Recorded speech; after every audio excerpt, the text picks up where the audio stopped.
Brandy Arnault here to introduce my latest video, and here she is. We are painting this little girl. Isn't she cute? Now she's been taking a walk and she heard a noise and she looked behind her and someone took her picture. Now what I want to share with you is that this particular video has a lot of tips on value structure and composition and brush technique. So I mean, if you look at this here, let's see, you can see some pretty good brushwork there. The values, even though this kind of looks close to this, it's not. So and then composition, there are things in here that I'm going to point out, like these rocks are pointing to the fox. That's to keep your eye looking at the fox. Okay, so that's on purpose. If you're learning to paint, even if you've been doing it for a while and you're wondering, gee, what's not quite right with my paintings? I'm not going to tell you I have all the answers, but I will share about what I've learned makes a good painting. So please watch it all the way through and leave a comment if you'd like, and please subscribe. So we'll see you in the video.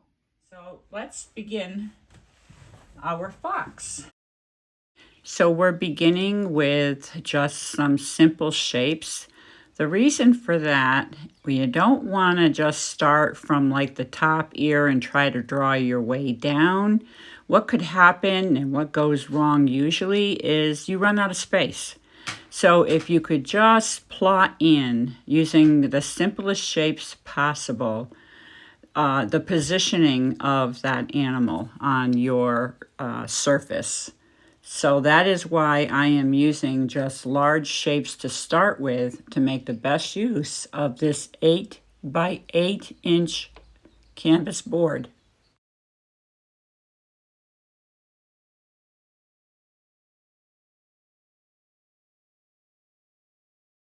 Here is a peek of the final painting. Notice the tail position. So the fox is walking away, but then turned around to see what that noise was behind them.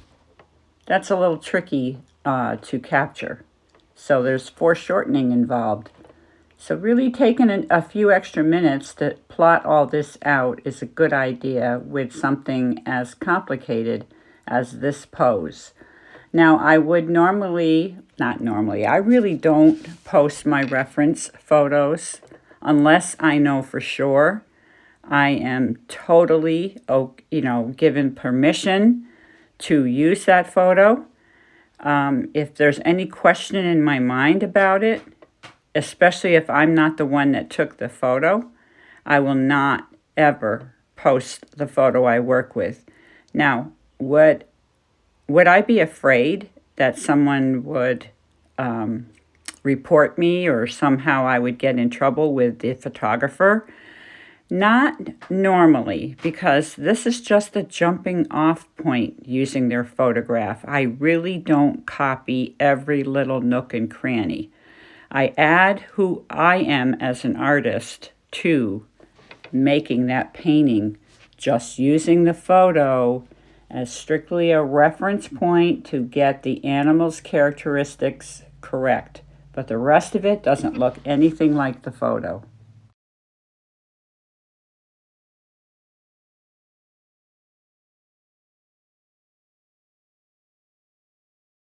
All right. There will be suggestions of flowers here, wildlife kind of flowers. Once I start painting in the shapes, this is all open for adjustment. We finished the line drawing of our fox, and now we're going to do our block in. So with a block in, it's best policy or best practice, actually, for an oil painter to start with the darkest dark and then find the lightest light. And why would that be? Because you have a chance to measure all other values against those two. I do recommend that you get a value scale. Those are something that have all 10 values on them for handy reference. Whenever I paint an animal, I always start with the eyes. Now, a long time ago, I read about another artist who would not put the eyes in until the last part. And the reasoning for that was she got distracted by putting the eyes in. However, when I do an animal, I feel like if I have the eyes like almost finished, it sort of shows the soul of the animal, and I can develop that animal more fully.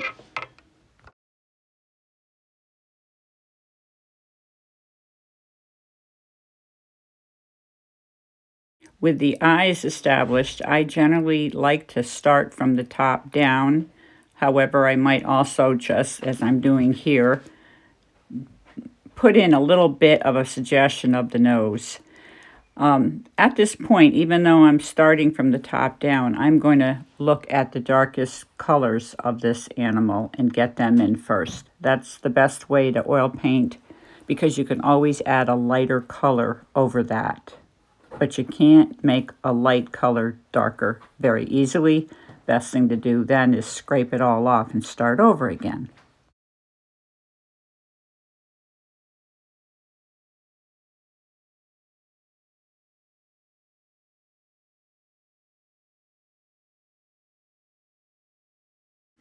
Now I am painting rather thinly, and that is of course to create that bonding layer. So even though I have put a get the white out coat on the board before I even got started, the first layers are always scrubbed in very lightly. And then I can add more pigment straight from the tube right on top of that. So the block in is generally always thin, very thin.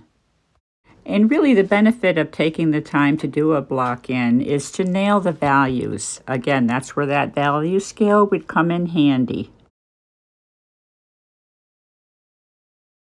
And as you can see, I'm still in the darker to mid-range tone of color for this block in. And then once I get those established, I'll go lighter. However, I do plan to have a very dark background. And then surprisingly enough, when I get that very dark background in, a lot of this medium tone that you're seeing me put down will look very light.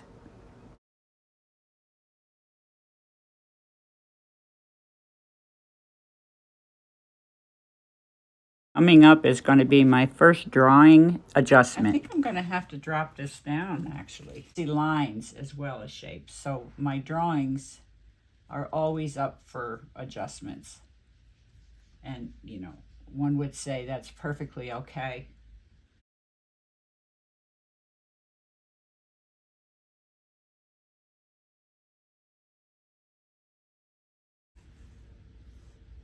I'm going to bring it down just a little bit more.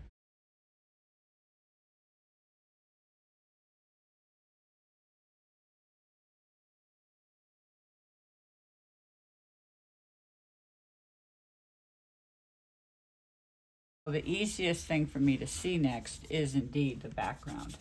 Sometimes when you're doing a painting and there's many steps involved, to make it easier on yourself, you could ask yourself a question at each stage.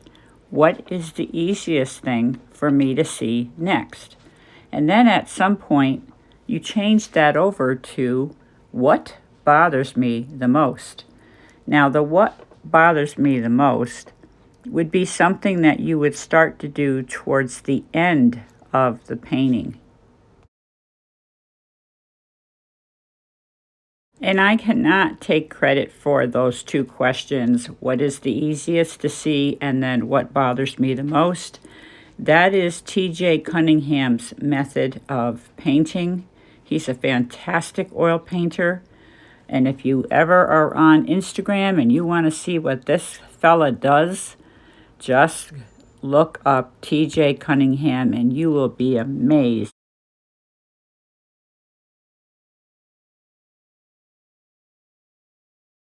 That is my block in. Let's work on the fox from the top down.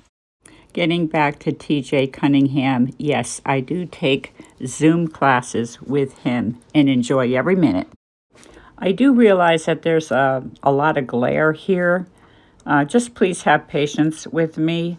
I am trying like heck to get my lights to work the right way. And I just seem to have all kinds of problems now that we're having summer weather and more sunshine. This is not as obvious during the winter weather when the skies are overcast. So I'll get to it. I'll get it done. Just have some patience with me.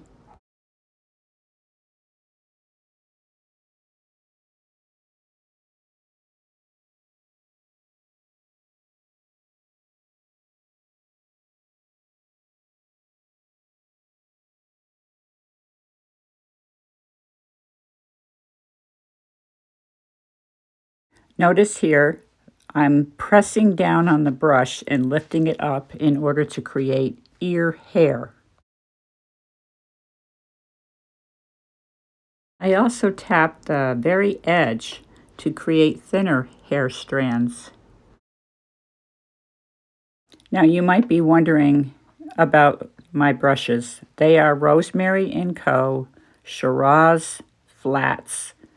I love flats and brights.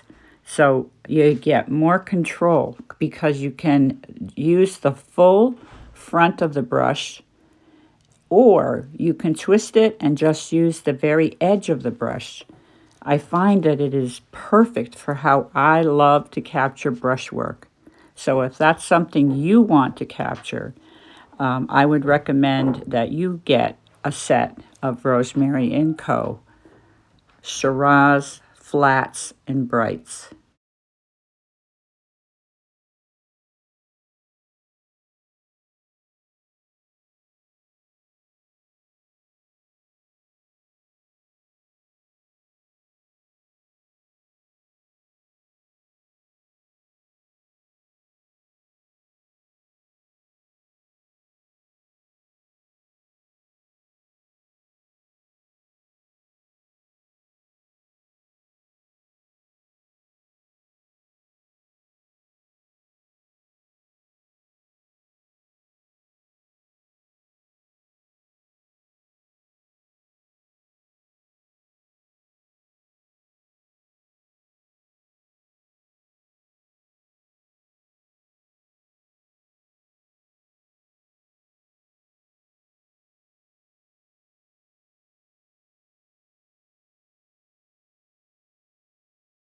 Now right here you're going to see me begin to work with a lost edge.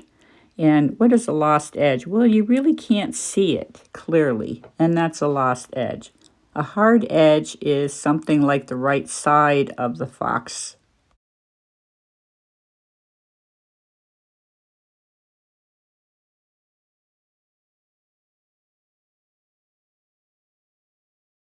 See how I'm touching the edge of the brush and pushing up? I'm just trying to move paint around, and that's what they call push and pull. And it takes some time to learn it. It's a good idea to watch an artist do it, and then maybe have an oil pad that you could put some pigment on and take your brush to it and do all these little techniques that you see me doing here and get good at it, so that when you do want to create an animal, you kind of have that already in your brain, how to do it. You have to train yourself how to do brushwork. It does not come easy, but it can be done. And if I was to start over again, that's exactly what I would do. I would get an oil pad and I would get my palette out and I would just practice, practice, practice doing the brushwork.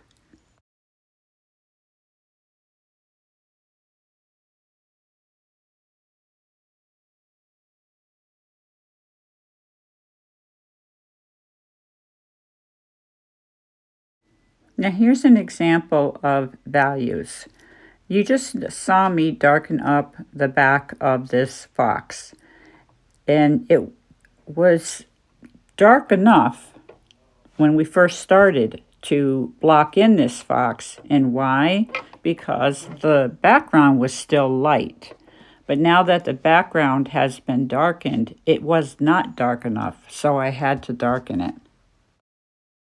And really, that kind of adjustment goes on all through the painting process. You may be, 3/4 of the way finished, and you have to scrape out something and adjust it. And I do recommend scraping out an area if you find that it's, just not going to work. And again, how do you know it's not going to work? Well, if it bothers you a lot, there's something wrong with it. And that's when you have to pull out your artist license and say, okay, what's wrong? Is it the wrong value? Is it the wrong color? Is it the wrong light shining on it? What is wrong with it?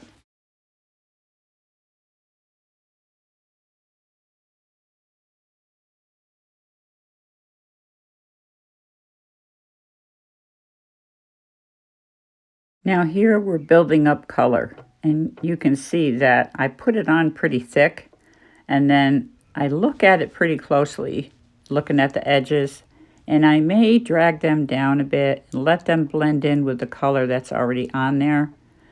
But I'll do a variety of that. I'll have a very strong passage that has thick pigment, and then I might drag it to blend it.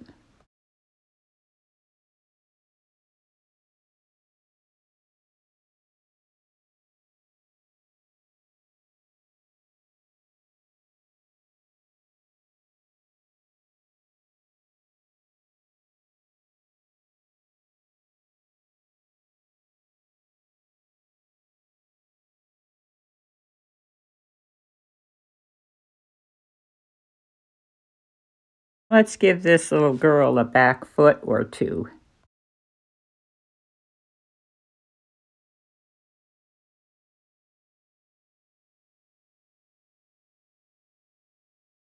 Followed by her front feet and legs.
I'm evaluating this now. So I'm going to put the darkest part right here. This forces the eye to come down. So let me elaborate a little bit. For compositional purposes and design purposes, and to keep the viewer's eye engaged into your painting, you want to have directional flow. So putting a dark border either on the bottom or the top is a good way to make the eye focus more on the subject that you're trying to paint.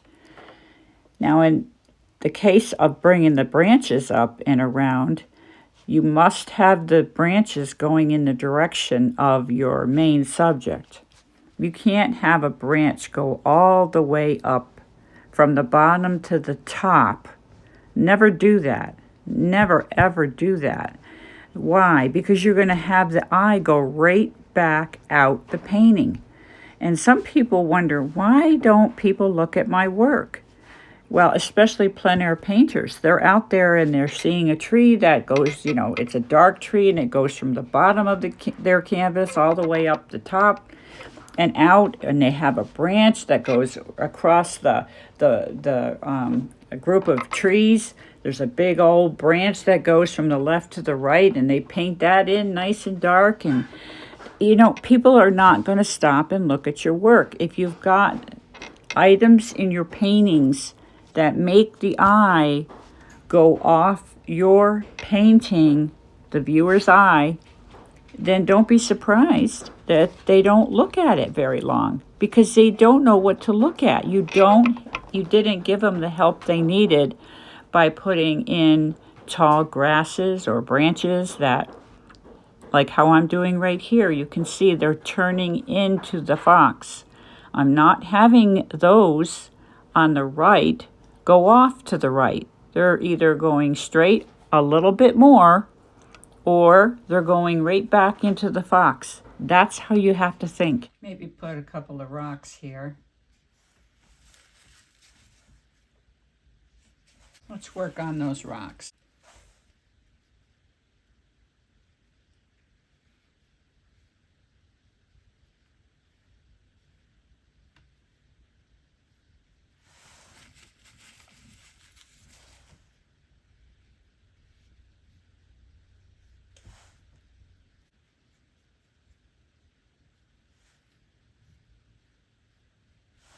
Notice as I develop these rocks that the last rock I work on, which is on the very bottom, is pulled out and pointing to the direction of the fox. Another compositional hack to keep the viewer's eye into the picture.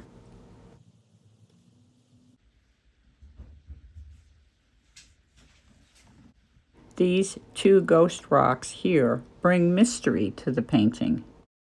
And we're on the last stages here by bringing out some hair into the developed background.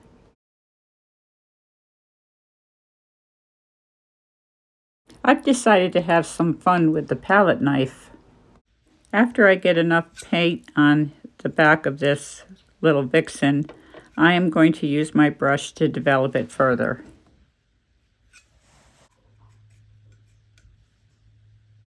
Trying for some texture here.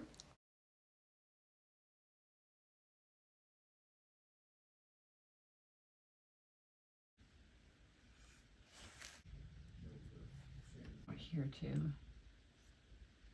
But now I'm wiping the brush in between drags when it comes to here.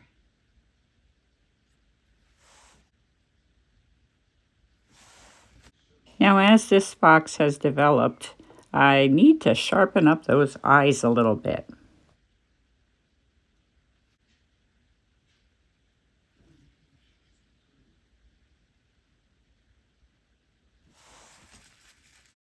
For the highlights and for what I'm doing right now, I am using a number 2 Shiraz round. Okay, so I think there's too much background competing with the fox, so I'm about to take a lot of it off. Watch and see how this resolves.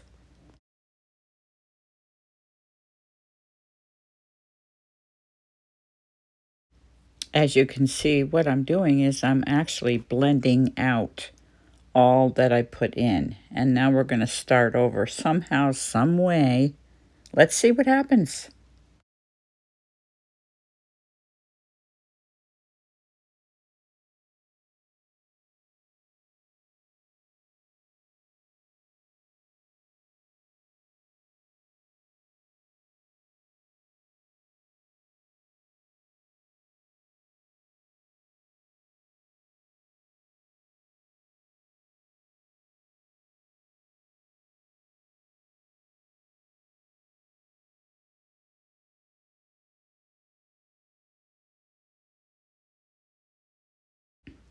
So I've decided to lighten up the color down by the legs, and that should help them appear better. It's okay to have lost edges, but sometimes you still have to describe the animal that you're painting. So that's what I'm trying to do. Trying to make it all blend in. Trying to make it mysterious also, with the background being more dappled.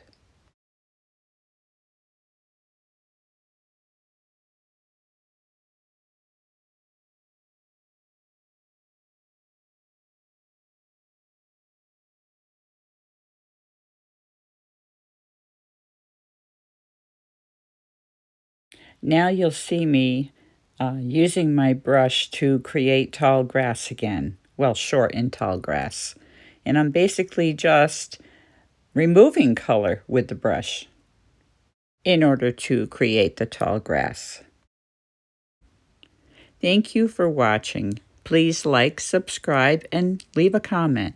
And now here is a close-up of all the palette knife work, the scratching out, and whatever was involved to develop this little fox.